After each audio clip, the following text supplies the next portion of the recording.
ستاره دیگه فوتبال جهان تو عربستان، داریوش شجاعیان تو رادار استقلال نکونام. سلام، خوش اومدین به این ویدیو. امروز راجع به چند تا خبر از نقل و انتقالات فوتبال ایران و جهان در خدمت شماییم. حتما ویدیو رو تا آخر ببینید. باشگاه القادسیه عربستان به دنبال جذب یه ستاره دیگه.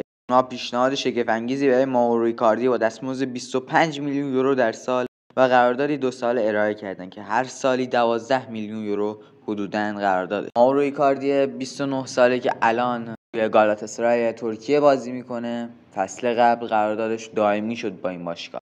خبر دیگه از فوتبال اروپا که ما رونمایی کیت منچستر یونایتد تو فصل جدید لیگ برتر انگلیسه. توافق منچستر یونایتد و نیوکاسل، دن اشتورت به عنوان مدیر ورزشی جدید منچستر کارش رو طی 48 ساعت دیگه ترتیب تیم مدیریت ورزشی جدید یونایتد با حضور عمر برادا، دن اشتورت و جیسون ویلکا کامل شد.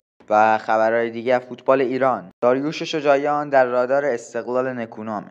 داریوش شجاعیان هافبک سابق باشگاه استقلال که فصل گذشته در تیم هوادار به میدان رفت، نظر کادر فنی رو جلب کرده. این بازیکن 30 ساله انگیزه زیادی واسه ادامه دادن تو استقلال داره.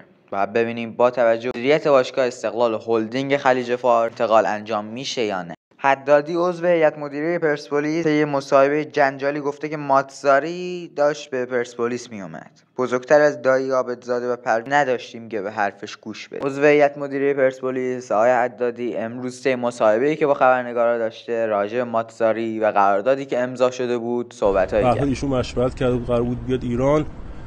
فکر می‌کنم از سر ذوقی که ایشون داشتن که می‌خواد به تو پرسپولیس، به هر حال با چند تا خبرنگار اونور صحبت کردن و توییت‌ها و خبرهایی که از اونور اومد باعث شد که یه مقداری کار ما سخت بشه، وگرنه ایشون با 2 تا دستیار طبق پیشنهادی که خودشون داده بودن و مکتوبم هستش قرار بود که با عدد 1 میلیون دلار به ایران بیان.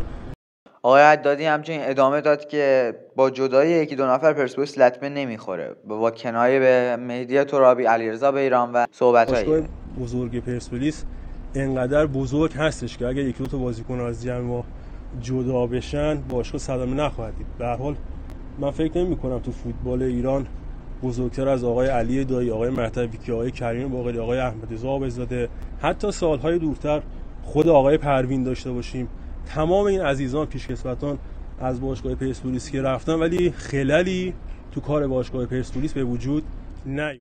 خبرم از باشگاه استقلال، کیوان بابادی مدیر عامل استقلال خوزستان به همراه ایجنت جواد آقای پور تو دفتر هلدینگ خلیج فارس حضور داشتن. گیلانی استقلال خوزستان که با اورنبورگ روسیه یه جوری قراردادشو تموم کرده بود و قرار بود به ترکیه و اردوی پیشفصل این باشگاه اضافه بشه، پای پرواز برگشت و در حال مذاکره با مدیرای استقلال تهرانه. خبر دیگه از باشگاه پرسپولیس این که مهدی لیموچی مهاجم آلومینیوم عراق فصل قبل زیاد درخشید و مورد توجه چند تا باشگاه مطرح ایران قرار گرفت، درخواست کرده که بند فسخ قرارداد 3.5 میلیاردیش رو به آلومینیوم خودش پرداخت کنه تا بتونه با قراردادی آزاد راهی پرسپولیس شه.